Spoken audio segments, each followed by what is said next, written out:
వీక్షక బాంధవులందరికీ సనాతన పాంచజన్యం ఛానల్కి తిరిగి స్వాగతం. నేను ఈ మధ్యన ఇంటర్నెట్లో మొత్తం వెతుకుతూ ఉండగా యూట్యూబ్లో ఒక వీడియో మనకు కంటపడింది. అట్లాగనే మనకు ఇద్దరు ముగ్గురు తెలిసిన మన మిత్రులు కూడా ఏమడిగారంటే, మిత్రమా ఇదిగో యూట్యూబ్లో ఒక అతను మాట్లాడుతూ ఉన్నాడు, తులసీదేవిని విష్ణువు మానభంగం చేశాడట కదా, ఇది తప్పని చెప్పేసి అతను ఎవరో మతం మారాడంట, ఒకసారి చూడు అని చెప్పేసి నాకు ఆ వీడియో పంపించడం, నేను అది చూడడం జరిగింది. అయితే అతను దానిలో ఏం చెబుతున్నాడో ముందు ఒకసారి విని ఆ తర్వాత మనం వీడియోలోకి వెళ్దాం. తర్వాత విష్ణువు గురించి ఇదేంటంటే దేవి భాగవతం నవమ స్కందం 23వ అధ్యాయం 13 నుండి 24 శ్లోకాలు. నేను పర్ఫెక్ట్ రెఫరెన్స్ కూడా చెప్తున్నాను. అయితే ఇక్కడ ఏమని ఉంటుందంటే, శంఖచూడు అని ఉంటాడు ఒక రాక్షసుడు, అతనికి తులసి భార్యగా ఉంటుంది. అతను ఏం చేస్తాడంటే దేవతల మీద యుద్ధానికి వెళ్తాడు. ఎవరు బ్రహ్మ విష్ణు మహేశ్వరుడు ఇంకా దేవలోకంలో ఎవరైతే ఉంటారో వీళ్ళ మీద యుద్ధానికి వెళ్తాడు. ఆ యుద్ధాలకు వెళ్ళినప్పుడు వాళ్ళు శంఖచూడుని జయించలేకపోతుంటారు. ఎంతమంది వచ్చినా ఏం చేసినా సరే అతన్ని జయించలేకపోతుంటారు. శివుడు కానీ విష్ణు కానీ మహేశ్వరుడు ఎవరు జయించలేకపోతారు. అప్పుడు వీళ్ళు ఆలోచనలో పడతారు, ఏంటి ఇతను ఎందుకు మనం జయించలేకపోతున్నాం అని చెప్పి వాళ్ళు ఆలోచనలో పడ్డప్పుడు అక్కడ వాళ్ళకి అర్థమైతే ఏంటంటే, పార్వతీదేవి చెప్పింది ఏంటంటే, ఈ శంఖచూడు యొక్క భార్య తులసి మహాపతివ్రత, చాలా పతివ్రత. ఆవిడ పతివ్రతగా ఉన్నంత వరకు కూడా ఇతను మనం ఏం చేయలేం, ఇతను చంపలేము. కాబట్టి ముందు ఆవిడ పాతివ్రత్యాన్ని చెడగొట్టాలి అని చెప్పి పార్వతీదేవి ఏం చేసిందంటే విష్ణువుని పంపించింది, శంఖచూడు భార్య దగ్గర పంపించింది. అప్పుడు ఈ విష్ణువు ఏం చేస్తాడంటే శంఖచూడు భార్య రూపంలో తులసి దగ్గరికి వెళ్తాడు. తులసి యొక్క భర్త రూపంలో శంఖచూడు రూపంలో తులసి దగ్గరికి వెళ్తాడనమాట. ఎవరు? విష్ణు. ఇది అంటే ఉదాహరణ ఎలా చెప్పొచ్చు అంటే, అహల్య దగ్గరికి ఇంద్రుడు వెళ్తాడు కదా, ఎవరు? గౌతమ ముని రూపంలో వెళ్తాడు, అంటే తన భర్త రూపంలో వెళ్ళి ఆవిడని పాడు చేస్తాడు. సేమ్ అదేవిధంగా విష్ణువు ఏం చేస్తాడంటే శంఖచూడు రూపంలో వెళ్తాడు. వెళ్ళినప్పుడు తులసి ఏమనుకున్నది అంటే తన భర్తే అనుకుంటాడు, తన భర్తే వచ్చాడనని అనుకుంటుంది. అప్పుడు అడిగిద్ది, ఏంటి ఏం జరిగింది యుద్ధం మరి ఏంటని పరిస్థితి అడిగినప్పుడు అప్పుడు చెబుతున్నాడు, ఏమని చెబుతున్నాడు శంఖచూడు తన భార్యతోటి, ఏంటి అప్పుడే వచ్చావు యుద్ధం అయిపోయిందని చెబుతా. వచ్చిన వ్యక్తి ఎవరు? భర్త కాదు, తన భర్త అక్కడ ఫైట్ చేస్తున్నాడు దేవతలతోటి. వచ్చింది విష్ణువు మారువేషం, అంటే ఎవడ భర్త రూపంలో వచ్చాడు. అప్పుడు ఏం చెప్తున్నాడు, మారువేషంలో ఉన్నటువంటి విష్ణువు ఏం చెప్తున్నాడు అనేది ఇక్కడ రాసిన చూడండి. శంఖచూడు రూపంలో ఉన్న శ్రీహరి నవ్వుతూ ఇలా పలికాడు, కాంతమణి, మా ఇద్దరికి యుద్ధం నిండా 100 ఏళ్ళు జరిగింది. మన దానం వీరులందరూ మరణించారు, నేను మాత్రం పోరాడుతూనే ఉన్నాను. అంతలోనే బ్రహ్మదేవుడు వచ్చాడు, మా ఇద్దరికి ప్రీతికరంగా సయోధ్య కుదిర్చాడు. దేవతలకు వారి రాజ్యం వారికి ఇచ్చేశాడు. సంతృప్తులై వెళ్ళిపోయారు, మన రాజ్యం మనకు మిగిలింది. ఆ తృప్తితో ఇంటికి తిరిగి వచ్చాను. శివుడు తన లోకానికి వెళ్ళిపోయాడు. క్లుప్తంగా ఇది జరిగింది అని చెప్పేసి ఒక అబద్ధం చెప్పాడు. అంతటి ఎవరు? విష్ణు శంఖచూడు రూపంలో ఉన్నాడు, ఆవిడ యొక్క భర్త రూపంలో ఉన్నాడు. అంటూనే తులసిని మంచం మీదకు వచ్చాడు. చెప్పేసి ఇంకా భార్యాభర్తలు కాబట్టి ఇక ఆవిడని మంచం మీదకు వచ్చాడు. ఆ ఆకర్షణకు ఆ సంభోగ సుఖాధిక్యానికి అనుమానించిన తులసి రకరకాలుగా తర్కించుకుంది. తర్వాత శంఖచూడు కాదని నిర్ధారించుకున్నారు. అంటే సహజంగా భార్యాభర్తల మధ్య ఉండేటువంటి రిలేషన్ అనేది వాళ్ళకి తెలిసింది. వాళ్ళు బెడ్ రూమ్లు ఎలా ఉంటారు ఏందనేది సహజంగా రోజు ఎలా ఉంటుందని ఎవరికైనా తెలిసింది. అయితే ఎవడేందంటే తేడా ఉంది. శంఖచూడు రోజు ఏ విధంగా ప్రవర్తిస్తాడు తన భార్యతోటి బెడ్రూమ్లో అనేదానికి ఇక్కడ విష్ణువు ప్రవర్తించిందని తేడా ఉంది. అప్పుడు ఆవిడ గుర్తుపెట్టింది, నువ్వు నా భర్త కాదు మాయావి, నువ్వు ఎవరో చెప్పు లేకపోతే నేను చెప్పిస్తానని చెప్పి లేచి కోప్పడింది విష్ణువు మీద. అప్పుడు ఏం జరిగింది చూడండి. చెప్పిస్తుందేమో అని భయపడి శ్రీహరి తన రూపాన్ని చూపించాడు. శ్రీహరి నవ్వులు చిందిస్తున్నాడు. పీతాంబరం గాలికి రెపరెపలాడుతోంది. శ్రీహరిని చూడగానే తులసీదేవి క్షణకాలం మూర్ఛిల్లింది, వెంటనే తేరుకుంది. అప్పుడు విష్ణువు తన అసలు రూపాన్ని చూపించాడు.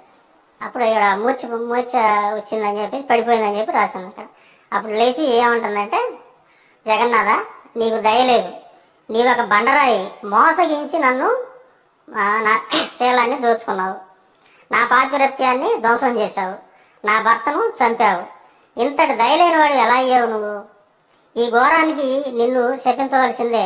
ఇక నుంచి నువ్వు పాషాణ రూపుడు అయిపోతావు, నువ్వు సత్పురుషుడు అని కృపానిధి అని పొగిడే వాళ్ళంతా ఒట్టి అమాయకులు భ్రాంత చిత్తులు. నీది గుండె కాదు బండరాయి. ఏ అపరాధము చేయని నీ భక్తుడిని పరుల కోసమని పట్టణ పెట్టుకోవడానికి నీ మనసు ఎలా ఒప్పింది అని ప్రశ్నించి విష్ణువుని శపించి ఆవిడ దేహత్యాగం చేసింది. ఇలాంటి స్టోరీలు చాలా ఉన్నాయి. నేను జస్ట్ ఇప్పుడు మీకు ఇదంతా చదవలేను, చదవమని చదువుతా, ఇంకా 30 పేజీలు ఉన్నాయి నాకు. సో ఇట్లాంటి అటు ఇందాక నేను చెప్పింది శివుడి గురించి, ఇది విష్ణువు గురించి, బ్రహ్మ గురించి కూడా ఇంకొన్నది, అది కూడా చదువుతాను. అంటే ఇక్కడ విష్ణువు చేసిన పని అది ఏ మాత్రం కూడా మనం అది హర్షించలేం కదా. ఒక స్త్రీని మోసం చేసి ఆవిడ మానాన్ని దోచుకోవటం అనేది. ఎప్పుడైనా ఎవరినైనా అడిగారా ఈ రిఫరెన్సెస్ ఇలా ఎందుకు రాయబడ్డాయి అని? మీకు ఏమైనా సమాధానం అన్వేషించారు అప్పుడు? నేను అడగటానికి ఎవరున్నారు, ఎవరిని అడగాలి మనం? ఇంకా ఇలా ఈ విధంగా అతను చెప్పేది ఏమిటంటే శ్రీమద్ దేవి భాగవతంలో ఉంది. దానిలో ఏంది అంటే అతను చెప్పిన దానిలో వాళ్ళు చూసుకుంటే దేవి భాగవతం 9వ స్కందము 23వ అధ్యాయంలో 13 నుంచి 24 శ్లోకాలలో మహావిష్ణువు తులసీదేవిని అక్రమంగా వెళ్ళి ఆమె శీలాపహరణ చేశాడు. అందువలన ఆమె ఎంతో బాధపడిపోయి అతనికి శపించి ఆమె తను చాలించడం జరిగింది. ఇది చదివిన తర్వాత నేను ఒక్కసారిగా చాలా ఖేదం చెంది మనసు బాధతో తట్టుకోలేక ఒక్కసారిగా అప్పటికప్పుడు నేను మతం మారిపోయాను. కాబట్టి హిందూ పురాణాల్లో మొత్తం భూతే ఉంది అని చెప్పడం జరిగింది. కావున అతను చెప్పిన దాని ప్రకారంగా అతను ఏం చెప్పాడంటే దేవి భాగవతము 9వ స్కందము 23వ అధ్యాయము 13 నుండి 24 శ్లోకాలు అన్నాడు కదా. అసలు ఈ శంఖచూడుడు ఎవరు? అతని భార్య తులసీదేవి, ఆమె చరిత్ర ఏమిటి? వాళ్ళ గత చరిత్ర ఏమిటి? గత జన్మలో ఏ విధంగా ఉన్నారు? అసలు మహావిష్ణువు ఆ విధంగా చేయవలసిన అవసరం ఎందుకు వచ్చింది? ముందుగా తెలుసుకుందాం. ఆ వీడియో చూసిన తర్వాత నేను చాలా బాధపడ్డాను. నేను చిన్నప్పటి నుంచి పురాణం పఠనం చేశాను కదా, మరి మహావిష్ణువు ఇలా చేసాడు ఏంటి, ఇదే చెప్పాడని చెప్పి నాలాంటి పురాణం చదివిన వాడిని నేనే కాల్సింతసేపు తటపటాయించానంటే మరి ఏమి చదవని మన హిందువులు కాస్త అపార్థం చేసుకుంటారు కదా. అందుకోసం అని చెప్పేసి నేను ఈ 2 వారాలు మహాభారతం వీడియో చేయకుండా పక్కన పెట్టి ఈ పురాణాలు మొత్తం వెతకగా శంఖచూడుని చరిత్ర 3 పురాణాలలో నాకు దొరికింది. అతను చెప్పింది శ్రీ దేవి భాగవత పురాణం 1, ఆ తర్వాత నేను వెతకగా శ్రీ శివమహాపురాణంలో 1 ఉంది. ఆ లాస్ట్కి చివరికి వాళ్ళ టోటల్ వృత్తాంతం తెలిసింది ఏదంటే శ్రీ బ్రహ్మవైవర్త మహాపురాణము. ఇవన్నీ 3 పురాణాలు తిరిగేసి అసలు ఈ శంఖచూడుడు ఎవరు, అతని వృత్తాంతం ఏమిటి తెలుసుకుందామని చెప్పి మొత్తం తిరిగేశాను, పట్టుకొని వచ్చాను. ఆ వీడియో అతనికి కౌంటర్గా మనం చేయడం జరుగుతుంది. ఈ వీడియో అతను ఏం చేశాడు, ఎందుకని పాపం అతని మనసు ఒక్కసారిగా తాటాకు మీద ముళ్ళు పడ్డట్టు జరిగిందో నాకు అర్థం చేసుకోవడం కోసమే ఈ వీడియో చేశాను. కాబట్టి మనం ఎటువంటి కాలక్షేపం లేకుండా ఆ వీడియోలోకి వెళ్ళి ముందుగా అతడు చెప్పింది ఏమిటి, దేవి భాగవతము 9వ స్కందము తీద్దాం ఒకసారి.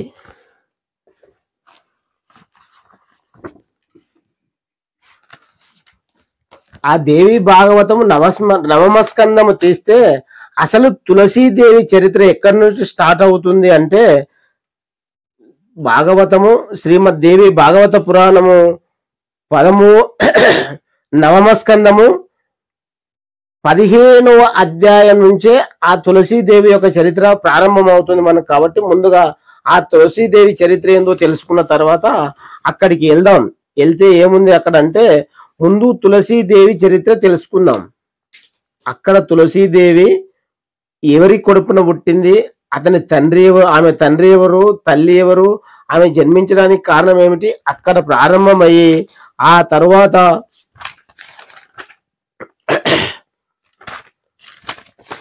అదే 9వ స్కందంలో శంఖచూడునితో తులసి గాంధర్వ వివాహము ఇవన్నీ ఉన్నాయి. కావాలంటే మీరు అందరూ చదివిన తర్వాత అతనికి చెప్పడం జరుగుతుంది. మనం ఏమైందంటే తులసీదేవి పుట్టిన తర్వాత తులసీదేవి తండ్రి పేరు మనం ముందుగా నేను ఇక్కడ పక్కన రాసి పెట్టుకున్నాను. శ్రీమద్ దేవి భాగవతంలో దక్ష సావర్ణి అనే ప్రసిద్ధుడైన పుణ్యాత్ముడైన ఒక మనువు ఉండేవాడు. అతడు విష్ణు అంశం నుంచి పుట్టిన ఈ మనువు పరమ పవిత్రుడు, యశస్వి, శుద్ధమైన కీర్తిమంతుడు. అతని యొక్క కుమారుడెవరు? దక్ష సావర్ణి. అతని కుమారుడెవరు? బ్రహ్మ సావర్ణి. అతని కుమారుడెవరు? ధర్మ సావర్ణి. అతని కుమారుడెవరు? రుద్ర సావర్ణి. ఆ రుద్ర సావర్ణి కొడుకు దేవసావర్ణి. దేవసావర్ణి కొడుకు ఎవరు? ఇంద్ర సావర్ణి. ఇంద్ర సావర్ణి కొడుకు ఎవరు? వృషధ్వజుడు. ఆ వృషధ్వజుని కొడుకు ఎవరు? రథధ్వజుడు. ఆ రథధ్వజునికి ఇద్దరు కొడుకులు ఉండేవాళ్ళు, ధర్మధ్వజుడు, కుశధ్వజుడు. ఈ విధంగా ధర్మధ్వజుడు, కుశధ్వజుడు ఉండగా వాళ్ళకు పుట్టిన అమ్మాయే ఈ తులసీదేవి. ఆమె చరిత్ర ఇక్కడ నుంచి మొదలైపోయి ఎక్కడి నుంచి స్టార్ట్ అవుతుంది అంటే శ్రీమద్ దేవి భాగవతము 9వ స్కందము ఆమె చరిత్ర 15వ అధ్యాయంతో ప్రారంభమై ఆ తర్వాత ఆమె బ్రహ్మ గురించి ఘోరమైన తపస్సు చేయడము, ఘోరమైన తపస్సు చేసిన తర్వాత బ్రహ్మ ఆమె తపస్సుకు మెచ్చి శంఖచూడుని వివాహం చేసుకోమని చెప్పడము, ఆ తర్వాత 19వ అధ్యాయము, 20వ అధ్యాయము, 21వ అధ్యాయము, 22వ అధ్యాయంలో దేవతలతో శంఖచూడునికి మహాఘోరమైన యుద్ధం జరగటము, ఆయన ఆ యుద్ధంలో దేవతలకు ఎటువంటి కొరకరాని కొయ్యగా మారడం కూడా మనం చూడడం జరుగుతుంది. ఆ తర్వాత 23వ అధ్యాయంలో ఇతను చెప్పినట్టుగా బ్రహ్మ ఆ యుద్ధంలోకి ప్రవేశించడము, ఆ తర్వాత బ్రహ్మదేవుడు మాట మీద విష్ణువు రావడం, విష్ణువు వచ్చేసి మాయా రూపంలో శంఖచూడుని భార్య అయిన తులసి దగ్గరికి వెళ్ళడము, తులసి శిలాపహారణ చేయడము, ఆ విధంగా చేయడం జరిగింది. అయితే ఎందుకు జరిగింది, అసలు ఈ తులసీదేవి ఎవరు, ఇవన్నీ మనం ఏం చేస్తామంటే ఇవన్నీ చూసాం. శ్రీమద్ దేవి భాగవత పురాణంలో శంఖచూడుల తులసి చరిత్ర ఉంది, దండగుడకంగా వాళ్ళు చెప్పడం జరిగింది. ఆ తర్వాత శ్రీ శివమహాపురాణం, శ్రీ శివమహాపురాణంలో ఎక్కడ ప్రారంభం అవుతుంది వీళ్ళ కథ అంటే శ్రీ శివమహాపురాణంలో రుద్ర సంహిత, రుద్ర సంహితలో యుద్ధకాండంలో మొదలై 13వ అధ్యాయంతో మొదలుకొని 40వ అధ్యాయంతో ఈ తులసి శంఖచూడుల చరిత్ర ముగుస్తుంది. కావాలంటే హలో సాంబశివరావు గారు, తమ్ముడు నిన్ను అన్నయ్య అన్నావనుకున్నాను కానీ నీ మెదడు మరి నీ మోకాల్లో ఉందన్న సంగతి నాకు తెలియదు. కాబట్టి సాంబశివరావు ఒకసారి చూడు, శ్రీమద్ దేవి భాగవతంలో ఉంది, ఆ తర్వాత శివపురాణంలో కూడా శంఖచూడుని చరిత్ర ఉంది. ఎక్కడ ఉందంటే రుద్ర సంహిత, రుద్ర సంహితలో యుద్ధకాండంలో 13వ అధ్యాయం మొదలుకొని 40వ అధ్యాయంతో ఆ తులసి శంఖచూడుల చరిత్ర ముగిసిపోతుంది. అయితే ఆ తరువాత అసలు వీళ్ళ చరిత్ర శ్రీమద్ దేవి భాగవతంలో కూడా ఉంది. తులసీదేవి ఎవరు, ఆ తర్వాత శంఖచూడు ఎవరు, వాళ్ళకు ఎందుకు శాపవశాన పుట్టారు, మొత్తం ఉంది. కానీ కూలంకషంగా దాని గురించి సవివరంగా ఎక్కడ ఉందంటే శ్రీ బ్రహ్మ వైవర్త మహాపురాణము. హిందూ బంధువులారా ఒకసారి వినండి.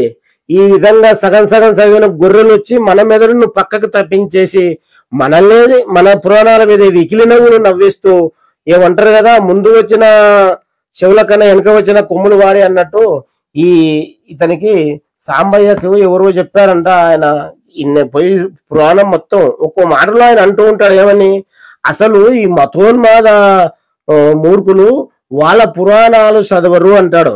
నిజమేనండి, మన హిందువులు మతోన్మాద మూర్ఖులం అయిపోయాం. వాళ్ళకి మన పురాణాలు మనం చదవట్లా, మన నాన్న వాళ్ళు చదవాలా, మనం మన పిల్లలకి చదవమని చెప్పట్లా. మరి వాళ్ళు అలాగనే అంటారు కదా. అందుకనే నా మనసు మహా బాధతో ఈ పురాణాలన్నీ పఠనం చేయాల్సి వస్తుంది. చిన్నప్పటి నుంచి భగవంతుడు చేసిన ఈ స్పృహలో నేను దీనిలోకి ప్రవేశించడం జరిగింది. అతను ఆ సాంబశివరావు వీడియోలు మొత్తం చూడండి మీరు. అసలు వాళ్ళ పురాణాలు చదవడు, వాళ్ళ పురాణాల్లో మొత్తం ఎక్కడ చూసినా భూతే ఉందంటాడు. ఆ భూతుకు తగిన సవివరణ మొత్తం జరిగి ఉంది. కాబట్టి మనం ఒకసారి తెలుసుకుందాం. ఇక్కడ బ్రహ్మవైవర్త పురాణంలో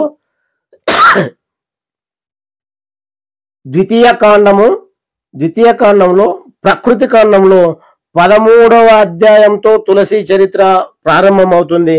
దాన్ని నేను పూర్తిగా చదివి వినిపిస్తాను. ఒకసారి మొత్తం చదివిన తర్వాత ఈ సాంబశివరావుతో మాట్లాడదాం. అయితే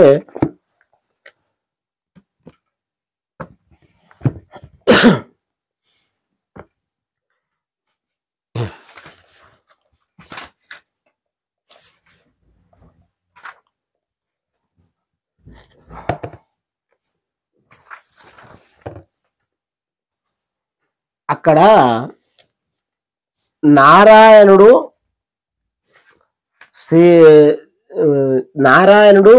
నారదునితో చెబుతున్నాడు అనమాట. ఈ చరిత్ర చెబుతూ ఉంటే నారద మహర్షి అడుగుతున్నాడు అతన్ని ఏమని, నారాయణుకి ప్రియురాలైన తులసి పూర్వజన్మలో ఎవరి కులమున పుట్టినది, ఎవరికి కూతురుగా పుట్టినది, ఎట్టి తపస్సు చేసి ప్రకృతి కంటే అతీతుడైన శ్రీమన్నారాయణుని భర్తగా పొందింది, ఈమె వృక్షముగా ఎందుకు మారినది, అట్లే రాక్షసులకు ఎట్లు దక్కినది అని నారదుడు ఎవరిని అడుగుతూ ఉన్నాడంటే నారాయణునితో ఈయన అడుగుతున్నాడు. తులసీదేవి చరిత్ర మొత్తం పురాణంలో.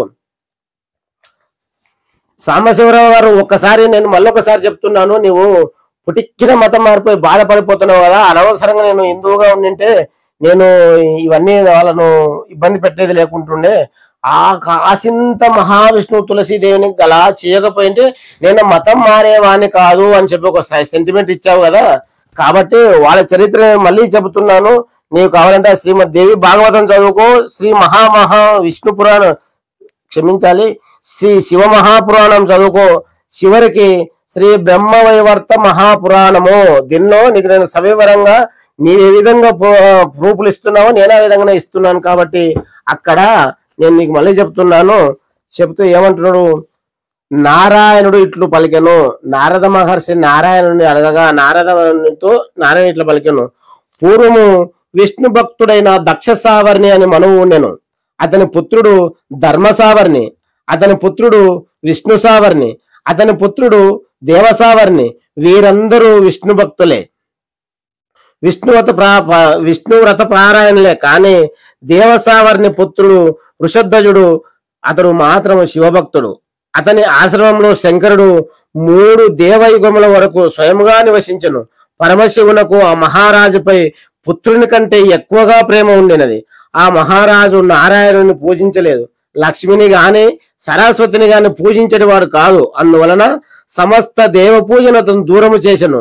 భాద్రపద మాసంలో చేయు మహాలక్ష్మి పూజను కూడా, మాఘమాసంలో చేయు సరస్వతి పూజను కూడా ఆ ధర్మధ్వజుడు వదిలివేశను. అందువలన దేవతలు అతనిని శపింపదలిచినప్పటికీ శివుని యొక్క భయం వలన అతనిని శపించుటకు ఎవరు సాహసించలేదు. ఒకప్పుడు సూర్యుడు మాత్రము ఆ మహారాజును నీవు సంపదలను పోగొట్టుకునమని శపించను. అందువలన శంకరుడు కోపంతో శూలం పట్టుకుని సూర్యుని నిగ్రహించటకు వెళ్ళెను. అది చూసి సూర్యుడు బ్రహ్మను వేడెను. అందువలన బ్రహ్మదేవుడు సూర్యునితో కలిసి వైకుంఠమునకు వెళ్ళెను. శంకరుడు అచట సైతము తన శూలమును పట్టుకుని కోపముతో వెళ్ళెను. దానిని చూసి బ్రహ్మ, కశ్యప, సూర్యులు నాలుకలు ఎండిపోగా నారాయణుని శరణు వేడిరి. అతనికి నమస్కరించి అనేక విధములుగా స్తుతించిరి. అట్లే వారందరూ తమ భయమునకు కారణము తెలిపిరి. నారాయణుడు వారందరూ కృపతో అభయమిచ్చుచు, నేనుండగా మీరు భయపడవలసిన పని లేదు. ఆపదలు వచ్చినప్పుడు భయముతో నన్ను స్మరించుకున్నా నేను అచ్చటకు చక్రము ధరించిపోయి రక్షింతును. నేను సమస్త లోకములను రక్షింతును. బ్రహ్మగా ఈ లోకములను సృష్టింతును. బ్రహ్మ తప్పు చేశాడు, శివ తప్పు చేశాడు, విష్ణు తప్పు చేశాడు అంటావు కదా సాంబశివరావు, ఒక్కసారి విన్ను. ఏమంటున్నాడు అతను, బ్రహ్మగా ఈ లోకములను సృష్టింతును, శివరూపుడనై సంహరింపెదను. నేనే శివుడను, నేనే బ్రహ్మను, నేనే సూర్యుడను, త్రిగుణాత్మకమైన అనేక రూపములను ధరించి సృష్టి మొదలు క్రియలను చేయుచుండెదను. వింటున్నారు కదా, మహావిష్ణువు ప్రతిరూపం ఏ విధంగా ఉంటుందో చెప్తున్నాడు. మీరు మీ లోకములకు వెళ్ళుడు, మీరు భయపడవలసిన అవసరం లేదు. నా వరముల వలన నేటి నుంచి శంకరుని భయం లేదు. ఆ శంకరుడు తొందరగా సంతోషించువాడు. భక్తవత్సలుడు, శరణమును ఒసగువాడు, భక్తులకు ఆధీనమైన వాడు, నాకు శంకరుడు, సుదర్శన చక్రములు ప్రాణముల కంటే మిన్నమైనవి. ఈ లోకములో అన్నింటిలో వీరి కంటే తేజోవంతులు లేరు. అతడు నన్ను ఎల్లప్పుడూ ధ్యానించును. తన పంచముఖములచే నా నామస్మరణమును నా గుణస్మరణమును ఎల్లప్పుడూ చేయుచుండును. నేను కూడా పరమశివుని యోగక్షేమమును చింతించుచుండును. అతడు మంగళ స్వరూపుడు, మంగళమునకు ఆది దేవత. అతని స్మరణముల వలన మంగళములు జరగను. కావున అతడు శివుడైనాడని నారాయణుడు అనను. ఆ విధంగా అదంతా చెప్పుకొచ్చిన తర్వాత తులసి చరిత్ర ఆ విధంగా ధర్మధ్వజ మహారాజు పేరు మాధవి. వారిద్దరూ గంధమాదన పర్వతంలో చాలా సంవత్సరములు సుఖముగా నుండిరి. 100 దేవతా సంవత్సరములకు వారికి రాత్రింబవలు తెలియలేదు. తర్వాత ఆమె గర్భమును ధరించి కార్తీక పూర్ణిమ నాడు మహాలక్ష్మీదేవి అంశకల అందమైన కూతురును ప్రసవించను. ఆ శిశువునకు తులసి అని నామం పెట్టి పెంచసాగిరి. తులసి పెరిగి పెద్దదై బంధువులు అందరూ వద్దని నిషేధించుచున్నను తనకు నారాయణుడు భర్తగా కావాలని ఆశించి 1,00,000 దేవతా వత్సరములు తపస్సు చేసినది. గ్రీష్మకాలమున పంచాగ్ని మధ్య నుండి, శీతాకాలమున నీటిలో నిలబడి, వర్షాకాలమున బయట నుండి వర్షధారలను సహించుచు 20,000 సంవత్సరములు పండ్లు నీరు మాత్రమే తీసుకొని తపస్సు చేసినది. తర్వాత 30,000 సంవత్సరములు ఆకులు మాత్రమే ఆహారంగా స్వీకరించినది. అటు పిమ్మట 10,000 సంవత్సరములు వాయువును మాత్రమే ఆహారంగా స్వీకరించి తపస్సు చేసినది. తర్వాత ఒంటి కాలపై నిలబడి తపస్సు చేయుచున్న తులసి దగ్గరకు బ్రహ్మదేవుడు వరం ఇచ్చుటకై బదరికాశ్రమమునకు వచ్చెను. వచ్చి బ్రహ్మదేవుడు ఈ విధంగా పలుకుతున్నాడు, ఓ తులసి, నీ మనసులో ఉన్న కోరిక తెలుపుము. అది శ్రీహరి భక్తియో, ముక్తియో, అజరామరత్వమో, ఏదైనా వరమును కోరుకోము అని బ్రహ్మను పలికెను. అప్పుడు తులసీదేవి బ్రహ్మదేవుడు ఈ విధంగా అంటుంది, సర్వజ్ఞుడవగు బ్రహ్మదేవుడా, నా మనసులోని కోరికను నీతో చెప్పుటకు సిగ్గు అనవసరము. నేను పూర్వము భూలోకమున సాంబశివరావు మళ్ళొక్కసారి నీకోసమే మళ్ళీ చెబుతున్నాను. వారితో పాటు మన హిందూ బంధువులు కూడా ఒకసారి ఇది సవివరంగా ఈ చరిత్ర, తులసి చరిత్ర, ఎందుకు మహావిష్ణువు తులసి దగ్గరకు వెళ్ళవలసి వచ్చిందో ఇప్పుడు వస్తుందన్నమాట.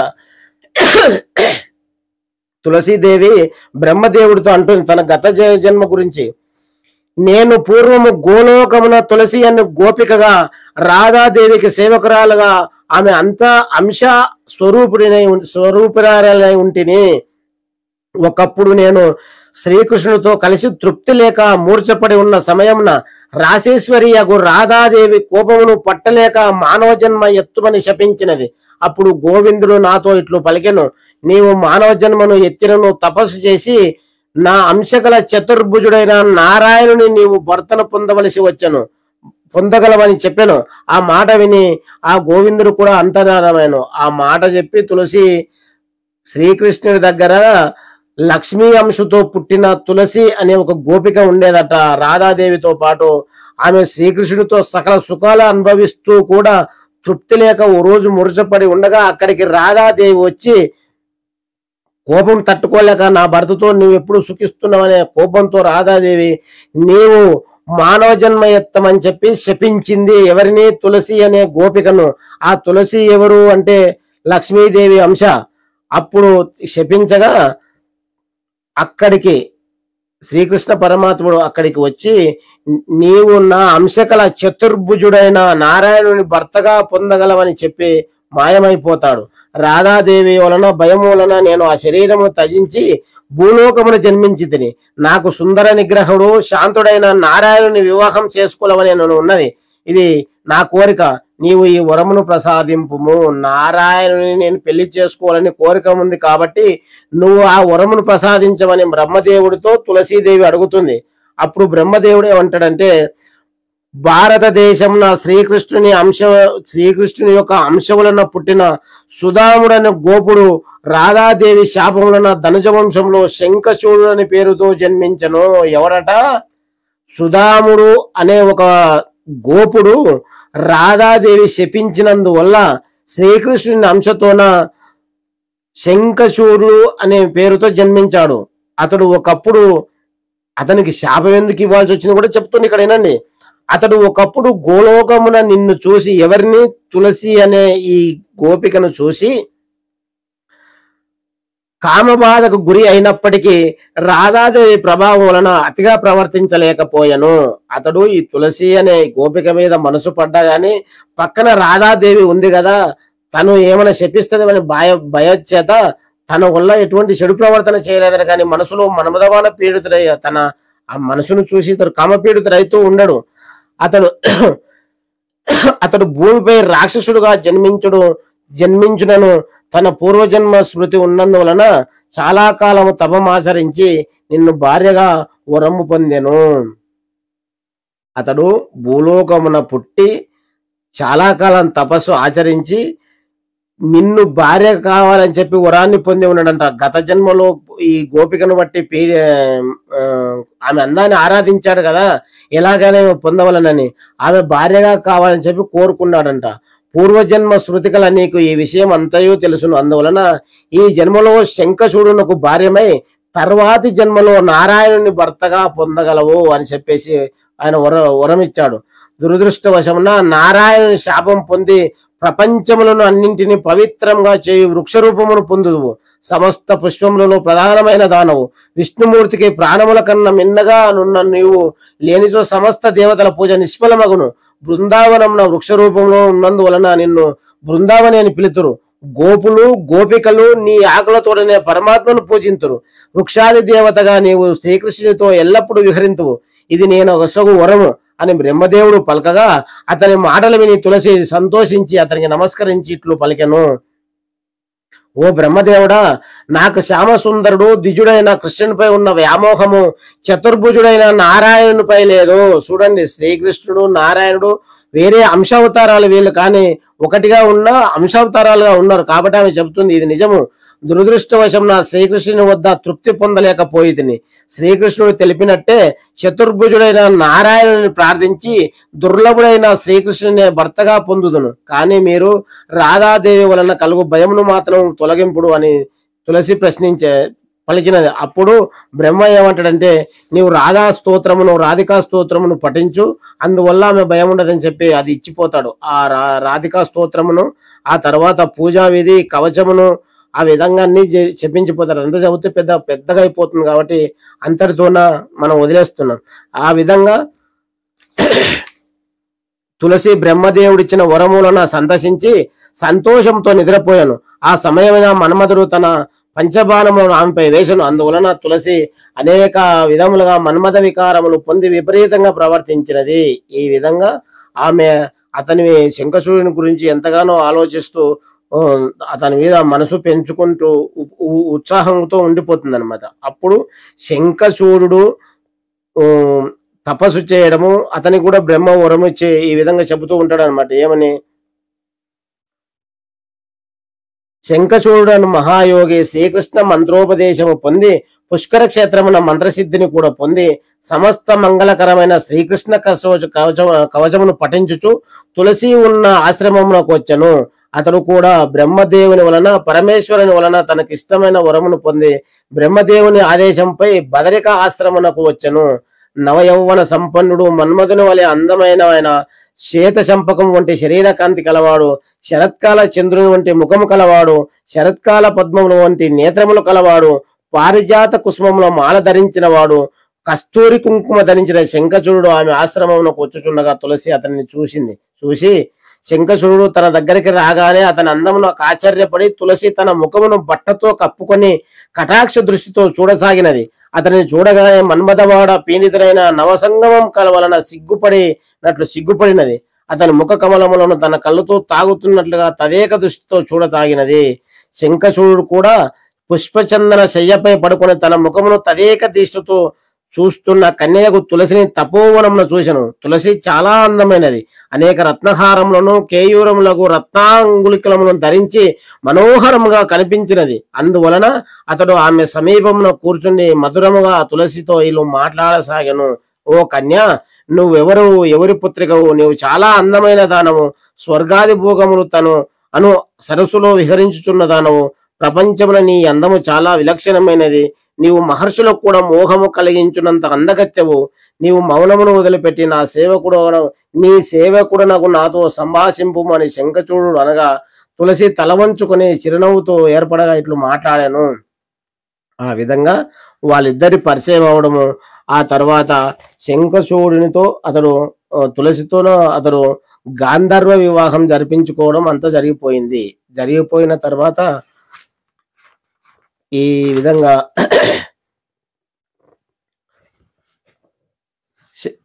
చివరకు తులసి శంఖచూడులు తమ ఆశ్రమమునకు తిరిగి వచ్చి అందమైన క్రీడాలయమును నిర్మించుకుని సుఖంగా విహరించసాగిరి. బలవంతుడు చక్రవర్తియకు శంఖచూడు ఒక మన్వంతర కాలము దేవ దానవ గాంధర్వ కిన్నెరాదులకు రాక్షసులకు దానవులకు ఆజ్ఞలిచ్చు పరిపాలనం చేయుచుండెను. అప్పుడు దేవతలు అధికారము కోల్పోయి బిచ్చగాండ్ర వలె అటు ఇటు తిరగసాగిరి. వారు పూజా హోమాది కములను అధికారమును శస్త్రాస్త్ర భూషణాధికములను శంఖచూడు బలవంతముగా తీసుకొనెను. అందువలన దేవతలు అందరూ పనిపాటలు లేక చిత్రము నందలి బొమ్మల వలె అయిరి. అందువలన దేవతలందరూ తమ కష్టములను చెప్పుకున్నట్టుకు బ్రహ్మలోకమునకు వెళ్ళిరి. దేవతలు తమ బాధలన్నింటినీ బ్రహ్మదేవునికి చెప్పుకొనగా అతడు వారిని తీసుకొని కైలాసమునకు వెళ్ళెను. బ్రహ్మదేవుడు దేవతలు పడుచున్న బాధలన్నింటినీ చంద్రశేఖరునకు వెల్లడించను. అప్పుడు శంకరుడు కూడా వారి వెంటరాగా దేవతలందరూ వైకుంఠమునకు పోయిరి.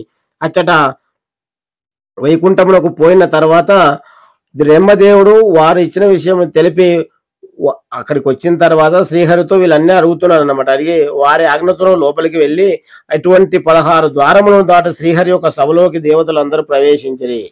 అప్పుడు భగవంతుడకు శ్రీహరి వాళ్ళతో ఈ విధంగా అంటున్నాడు, బ్రహ్మదేవుడా ఏమిటి ఇలా వచ్చారు అని అడగగా దేవతలందరూ పులకాంకితులై కన్నీరు కారగా దగ్ధత స్వరంతో శిరము వంచుకొని ఉండిరి. జగములను అన్నింటిని సృష్టించు బ్రహ్మదేవుడు చేతులు కట్టుకొని శ్రీహరి ముందు దేవతా విషయములను విన్నవించను. శ్రీహరి బ్రహ్మదేవుని మాటలు విని నవ్వుచు రహస్యభూతమైన ఈ విషయములను ఇట్లు తెలిపెను. బ్రహ్మదేవుడా శంఖచూడుని వృత్తాంతమంతయు నాకు తెలియను. అతడు పూర్వజన్మలో నా భక్తుడు, గోపులలో ఒకడు. దేవతలారా అతని చరిత్ర ఇది. అతడు పూర్వజన్మలో సుధాముడు అనే గోపాలుడు, నా అనుచరులలో శ్రేష్ఠుడు. రాధాదేవి యొక్క శాపం వలన దానవుడై పుట్టెను. సాంబశివుడు రాజు పాస్టర్ అయి పుట్టినంత మాత్రాన మోకాళ్ళ మెదల్లోకి వెళ్తే ఎట్లాగయ్యా? ఇక్కడ ఏమంటున్నాడు శ్రీకృష్ణుడు అక్కడ అది శ్రీహరి అంటే అతడు పూర్వజన్మలో సుధాముడు అనే గోపాలుడు, నా అనుచరులలో శ్రేష్ఠుడు. రాధాదేవి శాపం వలన దానవుడై జన్మించను. అతడు రాక్షస వంశంలో రాధాదేవి శాపం వలన పుట్టిన శ్రీకృష్ణుడి భక్తుడు అనమాట. ఒకప్పుడు నేను నా ప్రాణము కంటే మిన్నైన రాధాదేవి లేకుండా ఒంటరిగా నా గృహముల నుండి రాసమండలములకు వెళ్ళి విరజ అను గోపికతో విహరించుచుంటిని. ఏం చెప్తున్నాడు? శ్రీకృష్ణుడి రూపంలో ఉన్నప్పుడు రాధాదేవి లేకున్నప్పుడు ఒంటరిగా ఉన్నప్పుడు ఆయన గృహం నుంచి వెళ్ళి రాసమండలములకు వెళ్ళి విరజ అను గోపికతో విహరించుచున్నాను. ఈ విషయమును చిలికత్తలు రాధాదేవికి చెప్పిరి. ఆమె అతి కోపంతో రాసమండల స్థలములకు రాగానే విరజ నదీ రూపమైపోయినది. రాధాదేవి కోపంతో వచ్చగా ఆమె కోపానికి ఎక్కడ బలైపోతానని చెప్పేసి విరజ అనే చిలికత్త ఆమె గోపిక నదీ రూపమై ప్రవహించుచున్నానంట. నేను కూడా మాయమైతిని. అప్పుడు అక్కడ శ్రీకృష్ణుడు కూడా మాయమైపోయాడు. ఆ కోపముతోనే రాధాదేవి అంతఃపురమునకు వెళ్ళినది. అచ్చట నేను సుధాముడు అప్పుడు రాధాదేవి కోపంతోన అంతఃపురమునకు వెళ్ళిపోతుందంట. అప్పుడు నేను సుధాముడు కలిసి మాట్లాడుకొనిచున్నాము. అప్పుడు రాధాదేవి వచ్చేసరికి శ్రీకృష్ణుడు ఈ సుధాముడు కలిసి మాట్లాడుకుంటూ ఉంటాడు.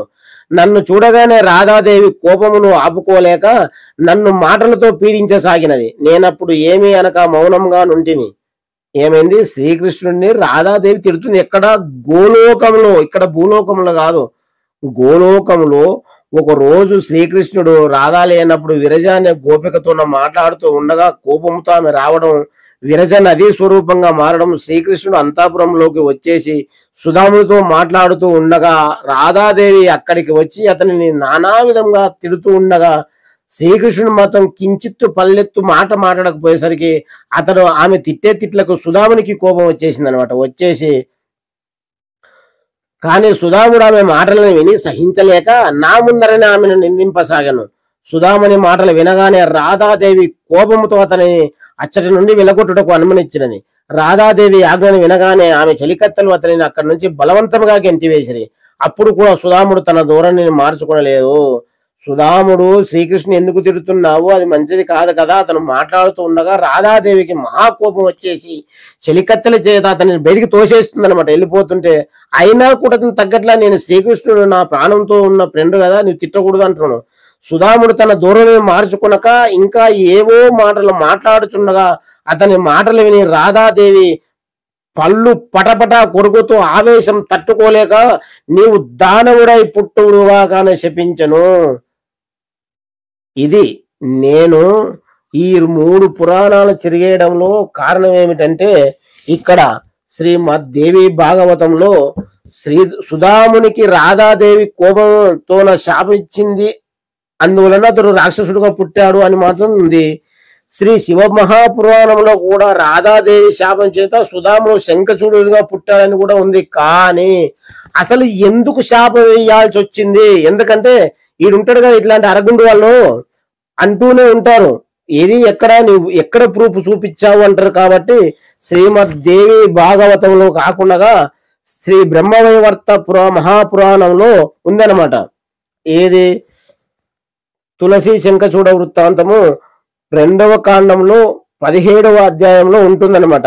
ఆ విధంగా ఆమె కోపం తట్టుకోలేక ఆ రాధాదేవి శంఖచూడుని నీవు రాక్షసుడిపై జన్మింతుదుగా కానీ శపించింది.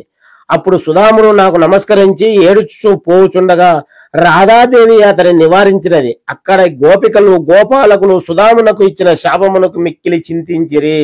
ఆ విధంగా రాధాదేవి నీవు నాకే ఎదురు చెప్తావా, నీవు రాక్షసుడిపై జన్మించుదుగా కానీ శపించగా సుధాముడు ఆమెను ఏమనలేక శ్రీకృష్ణునికి నమస్కరించి ఏడుస్తూ వెళ్ళిపోతూ ఉండగా మళ్ళీ జాలి చెందిన మహాసాధ్వి అతన్ని ఆపి, నాయన ఆగు, ఎందుకు ఏడుస్తున్నావు అని చెప్పి అక్కడ ఆపగా అక్కడ ఉన్న గోపికలు గోపాలకులు కూడా మిక్కిలి చింతిస్తూ ఉంటారు, అయ్యో సుధామునికి ఇంతటి శాపం ఇచ్చింది కదా అని. అప్పుడు శ్రీకృష్ణుడు అంటాడు ఏమని, రాధికను గోపికలందరినీ ఓదార్చి సుధాముడు క్షణార్థంలో గోలోకమునకు తిరిగి వచ్చును అని చెబుతాడు. ఒక క్షణ అర్థంలో అరక్షణంలో మళ్ళీ సుధాముడు గోలోకమునకు తిరిగి వస్తాడు అంటాడు. గోలోకమందలి అరక్షణము భూమిపై ఒక మన్వంతరము. గోలోకంలో ఒక అరక్షణం అయితే ఈ భూలోకంలో ఒక మన్వంతరము. వినండి బాగా, గోలోకానికి మళ్ళీ అరక్షణంలో తిరిగి వస్తారని ఆయన చెప్పడము, ఆయన భూమి మీదకి వచ్చేసరికి వరకు ఒక మన్వంతరం అయిపోయింది అనమాట. ఆ విధంగా మన్వంతరము. అందువలన శంఖచూడు భూమిపై ఒక మన్వంతరం కలిపి తిరిగి గోలోకమునకు వచ్చును అని చెప్తాడు. శివుడు నా శూలంతో శంఖచూడుని సంహరించును. శ్రీకృష్ణుడు చెబుతున్నాడు ఏమిది, నా దగ్గర ఒక శూలం ఉంది, అది శివుడు తీసుకొని ఆ శంఖచూడుని సంహరిస్తాడు. అట్లే శంఖచూడు సర్వమంగళములకు సర్వమంగళప్రదమైన నా కవచమును మెడలో సర్వదా ధరించును. శంఖచూడు అతి మంగళకరమైన శ్రీ విష్ణు కవచమును మెడలో ధరించి ఉంటాడు. ఆ కవచము అతని కంఠమున ఉండగా అతనిని ఎవరు హింసించలేరు. అందువలన నేను బ్రాహ్మణ వేషమున దానిని యాశించదను. శంఖచూడు మెడలో ఎప్పుడు విష్ణు కవచాన్ని ధరించి ఉంటాడు. అందువలన నేను వెళ్ళి బ్రహ్మ రూపంలో అతన్ని తీసుకుంటాను. అట్లే అతని భార్య సతీత్వము సైతము దానిని ఎల్లప్పుడూ కాపాడుచుందును. అతని భార్య సతీత్వ భంగము జరిగినప్పుడే అతనికి మృత్యువగునని నేనే వరమిచ్చి తిని. చూడండి, ఇక్కడ పూర్వజన్మ వృత్తాంతం మొత్తం చెబుతున్నాడు. అట్లాగనే అయ్యా సాంబశివరావు గారు, అనవసరంగా బాధపడిపోతున్నావు కదా, నేను ఆ ఒక్క కథ చదవకపోయినా టబేమని మారకపోతుంటేనే ఎంత పని చేశాడు మహావిష్ణువు అంటున్నాడు అని అన్నావు కదా. ఇప్పుడు ఆ గత జన్మ తెలుసుకో. అతని భార్య సతీత్వ భంగము జరిగినప్పుడే అతనికి మృత్యువగునని నేనే వరమిచ్చి తిని. శ్రీహరి ఏం చెప్తున్నాడంటే, గత జన్మలో రాధా శాపం ఇవ్వగా ఇతడు దానవుడై జన్మిస్తాడు, రాక్షసుడై. అతడి మెడలో ఒకటి విష్ణు కవచం ఉంటుంది. ఆ కవచం ఉన్నంత వరకు అతన్ని ఎవరు చంపలేరు. అట్లాగనే అతని భార్య తులసి మహాపతివ్రతగా ఉంటది. ఆమె పతివ్రత భంగం కలిగేంత వరకు అతనికి శాపం ఉండదు, సావు ఉండదు అని చెప్పి నేనే వరమిచ్చి తిని అని చెప్పి చెబుతున్నాడు అనమాట. అందువలన నేనే తులసీదేవి యొక్క సతీత్వము సైతము భంగము చేయదును. అందుకనే నేనే వెళ్ళి ఆ తులసీదేవి సతీత్వాన్ని భంగము చేయదును. ఆమె తన దేహత్యాగం చేసి తిరిగి నాకు ప్రియురాలు కాగలదు. ఆ విధంగా దేహత్యాగం చేసి నాకు మళ్ళీ ప్రియురాలైపోతుంది ఆ తులసీదేవి అని శ్రీహరి దేవతలతో పలికి తన శూలమును వారికి ఇచ్చను. ఆ విధంగా పలికి ఆ శూలాన్ని వారికి దేవతలకు ఇస్తే వారు దేవతలందరూ సంతోషంతో భారతదేశమునకు వెళ్ళిరి. ఈ విధంగా వెళ్ళగా బ్రహ్మదేవుడు శంఖచూడుని సంహారమునకై శివుని నియోగించి తన లోకమునకు వెళ్ళాను. శంకరుడు దేవతలు ఉద్ధరించుటకు చంద్రభాగ నదీ తీరమున ఉన్న మర్రి చెట్టు నీళ్ళలో కూర్చొని పుష్పదంతుడను గంధర్వుని శంఖచూడుని వద్దకు దూతగా పంపించరి. ఆ విధంగా వారు యుద్ధానికి వెళ్ళి ఈ చంద్రభాగ నదీ తీరమున ఒక మర్రి చెట్టు నీళ్ళు కూర్చొని రాయబారం కోసం ఎవరిని పంపించారంటే అక్కడికి శంఖచూడుని దగ్గరికి పుష్పదంతుడు, వాడే మహాభారతంలో చిత్రరథుడు అని ఒక గంధర్వుడు ఉంటాడు, వాణ్ణి అక్కడికి పంపించారనమాట. ఆ శంఖచూడుని నగరము అమరావతి కంటే గొప్పగా ఉన్నది. ఆ విధంగా ఎల్లగా అతడు పుష్పదంతుడు ప్రధాన ద్వారము చేరి అచడ శూలహస్తుడై మహాభయంకరంగా ఉన్న ద్వారపాలకునకు తన వచ్చిన వృత్తాంతమును వివరించి అతని అనుజ్ఞతో లోనికి అంతాపురమును ప్రవేశించెను. అతడు మహాదూత కావున ఎవరూ అతనిని అడ్డగించలేదు. ఈ విధంగా అంతాపురమును ప్రవేశించి అతడున్న ద్వారపాలకుని అనుజ్ఞతో అంతాపురమునకు వెళ్ళి శంఖచూడుని దర్శించి శంఖచూడునితో ఎందుకు అనవసరంగా యుద్ధం అని చెప్పి ఈ విధంగా మొత్తం చెప్తాడు అనమాట. ఈ విధంగా చెప్పగా ఆ తర్వాత శంఖచూడు శంకరు వాళ్ళిద్దరూ మాట్లాడుకొని ఇది చేయడం జరుగుతుంది. ఇది చాలా పెద్దగా ఉంది కాబట్టి ఆ తర్వాత కాళికాదేవి రావడం, శంఖచూడునితో యుద్ధం జరగడం, ఇవన్నీ జరుగుతూ ఉంటది అనమాట. అప్పుడు శంఖచూడు యుద్ధం జరుగుతుంటది కాళికాదేవికి. ఈమె కాళికా అవతారం ఎత్తి పార్వతీదేవి అతనితో యుద్ధం చేస్తూ ఉంటది అనమాట. ఆ విధంగా చేస్తూ ఉండగా అతడు దేవతలకు ఎట్టి పరిస్థితుల వధింపబడకుండా ఉండెను.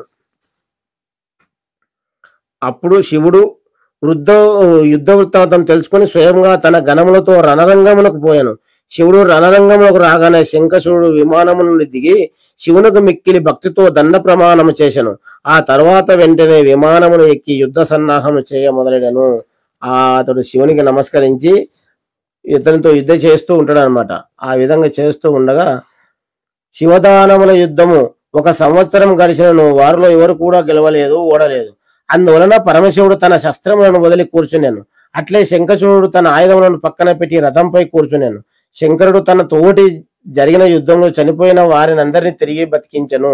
ఆ సమయమున మహామాయావ్యగు శ్రీ మహావిష్ణువు వృద్ధ బ్రాహ్మణ వేషంతో ఆ రణరంగమునకు వచ్చి రాజేంద్ర, విప్రుడనైన నాకు భిక్ష పెట్టుము.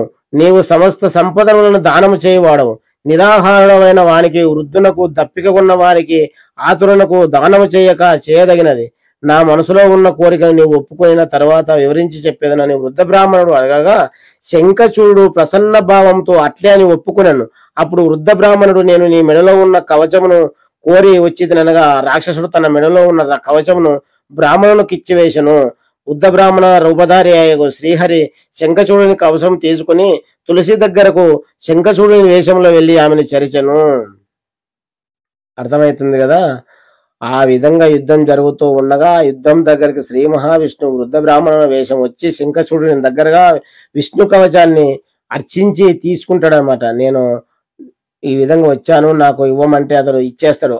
ఆ కవచాన్ని ధరించి శంఖచూడుని వేషంలో తులసీదేవి దగ్గరికి వచ్చి ఆమెను చెరుస్తాడనమాట. ఆమెతో పతివ్రత భంగం చేస్తాడు. తులసీదేవి పాతివ్రత్యం భంగం కాగానే శంకరుడు శ్రీహరిచ్చిన శూలమును శంఖచూడునిపై ప్రయోగించను. దాని అగ్రభాగమున విష్ణువు, మధ్య భాగమున బ్రహ్మదేవుడు, మూల భాగమున పరమశివుడు శూలమును పట్టుకొని స్థలమున కాలును అధిష్ఠించి ఉండిరి. అది 9 సూర్యుల మధ్యాహ్న ప్రభ వలె వెలుగుచుండెను. సమస్త భాండమును అంతయు సంహరింపగల శక్తి గలది. ఆ శూలము ఎలా ఉంది అంటే 100 సూర్యులు, ఒక సూర్యుడు మధ్యాహ్నం పూట ఎలా బగబగా మండుతూ ఉంటాడో అట్లాగా 100 సూర్యులు ఒక్కసారి మధ్యాహ్నం పూట మండేటప్పుడు ఎంత వెలుగు, ఎంత కాంతి, ఎంత వేడి వస్తుందో అలా బగబగబగమని మండుతూ ఉంటుందన్నమాట. సమస్త బ్రహ్మాండమును అంతయు ఆ సమయంలో శంఖచూడు తన విల్లును వదిలిపెట్టి యోగాసనమున కూర్చుండి శ్రీకృష్ణ చరణాంబుజమును స్మరించుకొనెను. శివుడు ప్రయోగించిన శూలము తగలకనే శంఖచూడుని శరీరము భస్మమైపోయినది. అతని సారథి భస్మమైనాడు. అతడు శంఖచూడు దివ్య రూపం ధరించి గోపాల వేషముతో రక్తభూషణ భూషితుడై మురళిని చేతబట్టి అనే అలంకార శోభితులైన గోపాలకులు వెంటరాగా గోలోకమునకు వెళ్ళాను. వింటున్నావు కదా సాంబశివరావు, చచ్చిపోతున్నాగానే అతడు దివ్య రూపమును ధరించి గోపాలుని వేషంతో రత్నభూషితుడై మురళిని చేతబట్టి గోపాలకులు వెంటరాగా గోలోకమునకు వెళ్ళిపోయాను. శంఖచూడు దివ్య శరీరమును ధరించి గోలోకమునకు పోయి అచ్చట ఉన్న రాధామాధవుల పాదపద్మములకు నమస్కరించను. వారు తిరిగి తమ లోకమునకు వచ్చిన సుధాముని అత్యంత వాత్సల్యముతో సూచిరి. అర్థమవుతుందా? ఇక్కడ సుధాముడు గోలోకమునకు చేరి శ్రీకృష్ణుని రాధాపాదములకు నమస్కరించగా వాళ్ళు అప్యాయతగా తిరిగి వచ్చిన సుధాముని శాప విమోచనం జరిగి తిరిగి వచ్చింది కదా అని చెప్పి అప్యాయతగా పలకరించి తీరుతారనమాట. అప్పుడు భగవంతుడు నారాయణుడు తులసీదేవితో ఎట్లు సంగమించునో ఆ వృత్తాంతమంతో నాకు వివరించు అని చెప్పి నారదుడు మళ్ళీ అడగగా చెప్తున్నాడు. శ్రీమన్నారాయణుడు దేవతా కార్యము సాధించుటకై శంఖచూడుని వేషము ధరించి తులసి గృహమునకు చేరను. ఆమె ఇంటి యందును దుందుబి వాద్యమును మోగించుచు జయ శబ్దంతో తులసీదేవిని పిలిచెను. అప్పుడు శంఖచూడుని వేషమున ఉన్న నారాయణుడు పలికిన జయశబ్దమును విని తులసి తన భర్త దేవతలతోడి యుద్ధమున విజయం సాధించినని భావించి మిక్కిలి ఆనందంతో అతని గవాక్షము నుండి చూసినది. వెంటనే తులసి అధిక సంతోషంతో బ్రాహ్మణులకు దానములు చేసినది. అట్లాగే కారాగార బద్దులకు బిచ్చగాండకు దానములు చేసినది. అప్పుడు శంఖచూడ వేషధారియగు నారాయణుడు రథం నుండి కిందికి దిగి తులసీదేవి భవనములకు వెళ్ళాను. తులసీదేవి తనకెదురుగా నిలబడి ఉన్న భర్తను అంటే భర్త రూపంలో శ్రీహరికి నమస్కరించి సంతోషంతో తన కాళ్ళు కడిగి నమస్కరించి అతనిని రత్నసింహాసనంలో కూర్చుండబెట్టాను. తర్వాత అతనికి కర్పూరాది సువాసన ద్రవ్యములచే సువాసితై ఉన్న తాంబూలం ఇచ్చి తన భర్త రణరంగం నుండి క్షేమంగా తిరిగి వచ్చినందువలన నా జన్మ సఫలమైనది, నేను చేసిన పుణ్యకార్యములు సఫలమైనవి అని పలికి రణరంగంలో జరిగిన విషయములన్నింటినీ వివరింపుమని మధురమైన వచనంతో పలికినది. ఓ ప్రభు, అసంఖ్యాకమైన విశ్వములను అన్నింటిని సంహరించు పరమేశ్వరునితో నువ్వు ఏ విధంగా యుద్ధము చేసితివి? ఆ యుద్ధమును నీకు విజయం ఎట్లా లభించినది అని తులసి అడగగా శంఖచూడి రూపంలో నారాయణుడు ఆమెతో ఇట్లు పలికెను. ఓ తులసి, నాకు పరమశివునకు గల మధ్య సంవత్సర కాలం పాటు యుద్ధం జరిగినది. చివరకు ఆ యుద్ధంలో రాక్షసులందరూ చనిపోయేది. అప్పుడు బ్రహ్మదేవుడు మా ఇద్దరి మధ్య సంధిని చేశను. దాని ప్రకారము దేవతల రాజ్యము దేవతలకు ఇయ్యబడినది. నేను ఇచ్చటికి రాగా శివుడు శివలోకమునకు పోయాను అని పలికి శంఖచూడి రూపమున శ్రీహరి శయ్యపై పరుని తులసితో సంభోగమునర్చెను. కానీ సాధ్వియగు తులసి సుఖ సంభోగమున జరిగిన వ్యతిక్రమములన అతనిని శంకించి నువ్వెవరవని శంఖచూడి రూపమున అతనిని అడిగాను. మాయావి, నువ్వెవరు? నన్ను మోసం చేసి అనుభవించితివి, నా పాతివ్రత్యమును మంటగలిపితివి. ఇన్ని మాటలెందుకు?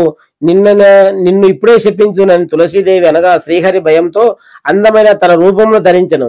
తులసీదేవి తనకెదురుగా నిల్చున్న దేవదేవుడు సనాతనుడు నీలమేఘ సామ్యుడు శరద్బురుతుడు లాంటి నేత్రములు కలవాడు కోటి మన్మదాకారుడు రత్నభూషణములచే అలంకృతుడు పీతవ్రస్తుడు చిరునవ్వుతో ఉన్న శ్రీహరిని చూసి కామిని వెంటనే మూర్ఛ పొందినది.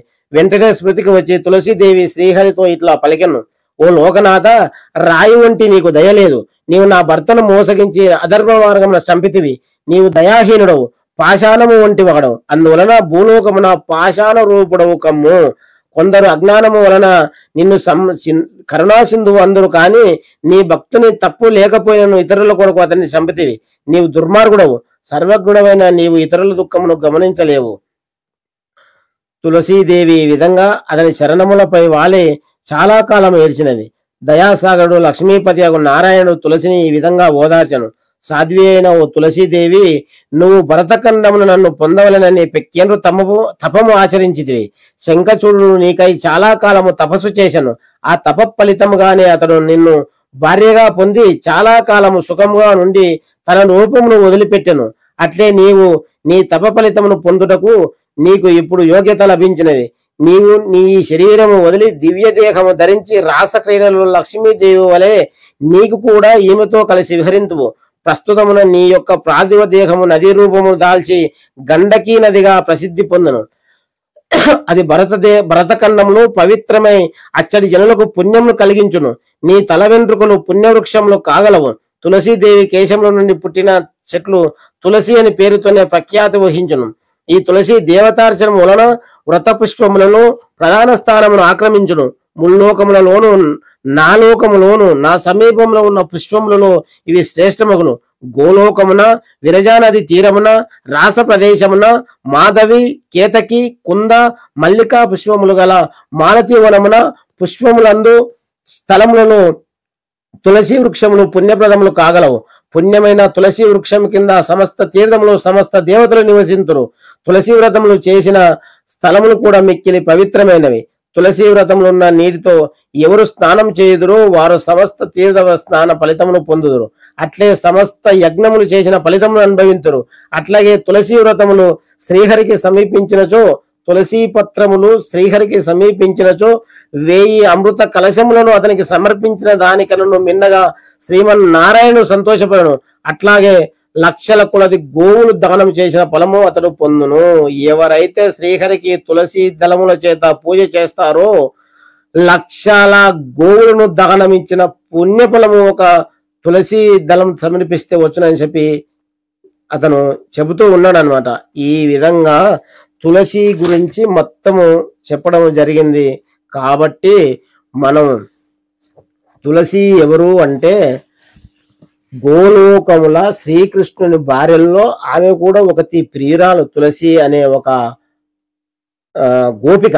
ఆమె శాపవశమున భూలోకములో రాక్షసునికి భార్యగా పుట్టి, ఆ రాక్షసుడు ఎవరు?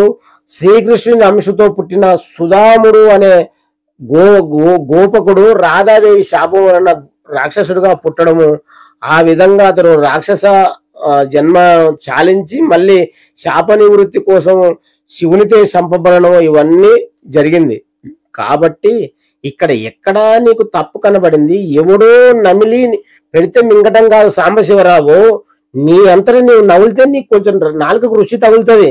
ఎక్కడ లేని ఆడికి ఆ 23వ అధ్యాయం మాత్రమే నీకు తెలిసిందంటే మళ్ళీ ఆ వెనక ఆ ముందు ఎవరు చదవాలయ్యా? కాబట్టి హిందూ బంధువులారా, మీరు మన పురాణములు ఎప్పుడు చదవడం పక్కన పెట్టారో ఈ విధంగా ఈ అధర్మ పారాయణుడు నీచ మతాల నుంచి వచ్చిన వాళ్ళు మన చేత మన పురాణాలనే మనకి ఏవగింపజేసేటట్టు ఎటకారంగా మాట్లాడుతూ మనల్ని నవ్వుల పాలు చేస్తున్నారు. కాబట్టి ఇతనికి చెప్పండి, ఎవడో నమిలి నోట్లు మిస్తే మింగటం కాదు సాంబశివరావు. నీ అంతర నీవు చదివి నీవు నవిలి మింగితే నీకు రుచిగా ఉంటుంది. కాబట్టి ఎక్కడికి వెళ్ళడం కాదు, పురాణాలు చదవాలి. నువ్వంటావు మమ్మల్ని ఏమని? ఈ మతోన్మాదులు పురాణాలు చదవరయ్యా వాళ్ళు, అందువలన వాళ్ళకి ఏం తెలియదు అంటావు. నేటి నుంచి చెప్తున్నా సాంబశివరావు, నీకు సవాలు విసురుతున్నా. నీవు ఏ పురాణాలను ఏ విధంగా ఉక్కరించి మమ్మల్ని అవమానపరుస్తున్నావో, నీవు రాసిన బుక్కులు కూడా ఈ మధ్యన తెప్పించుకున్నాను. కాబట్టి ప్రతి బుక్కులకి నేను కౌంటర్ వీడియో, నీవు చేసిన ప్రతి దానికి కౌంటర్ వీడియో చేయబోతున్నాను. నీవు రాసిన పుస్తకాలను మొత్తం దుమ్మెత్తిపోయడానికి నేను ముందుకు వస్తున్నాను. కాబట్టి నేను నీతో సవాలు చేస్తున్నా, మా పురాణాల్లో ఎక్కడ తప్పు లేదని, తప్పుంటే నిరూపించమని. నీవు ఒక వాక్యం చదవడం కాదు, అమ్మ అనడానికి తేడా ఉంది, నీ అమ్మ అనడానికి తేడా ఉంది. కాబట్టి నీవు కళ్ళు మూసుకొని పిల్లి పాలు తాగడం కాదు సాంబశివరావు. పిల్లి అనుకుంటదంట పాలు తాగేటప్పుడు కళ్ళు మూసుకొని నన్ను ఎవరు చూడట్లేదు నేనే తాగుతున్నాను. కానీ అది కళ్ళు తెరిస్తే నీ చుట్టుపక్కల వాళ్ళందరూ చూస్తున్నారని ఆ పిల్లికి తెలియట్లా. నీవేదో ఎవరో చదివి పక్కన ఉంటారు కదా, నీలాంటి ఏం చేయాలని అచ్చొచ్చిన ఆంబోతులు లాంటి వాళ్ళు సగం చదివి నీ చెవులో నీ నోట్లు ఉమ్మేయడం, నీ మింగడం అది కరెక్ట్ గా లేదు. కాబట్టి నీవు పురాణాలను మొత్తం చదువు. నీవు పురాణాలను ఎవరు లేరు అంటున్నావు కదా సాంబశివరావు, నేను వచ్చాను నా హిందూ సమాజం తరపున నా హిందూ మతానికి ఉడతా భక్తిగా, నేను మొత్తం తెలుసంటలేను కాబట్టి నేను అన్ని పురాణాలతో నీ దగ్గరికి అన్ని ప్రూఫ్లతో వచ్చి నిన్ను ఎదుర్కోవడానికి సిద్ధమవుతున్నాను. కాబట్టి నీవు ఎక్కడ ఏది చెప్పినా నీ ప్రతిదీ నేను దీనికి కౌంటర్ చేయబోతున్నాను. కాబట్టి హిందూ బంధువులారా, ఇప్పటికైనా అర్థం చేసుకోండి, మన పురాణాలు మన పిల్లల చేత చదివించండి, వాళ్ళను ప్రయోజకులను చేసి మన హిందూ మతాన్ని బతికించండి. జై శ్రీరామ్, భారత్ మాతాకి జై.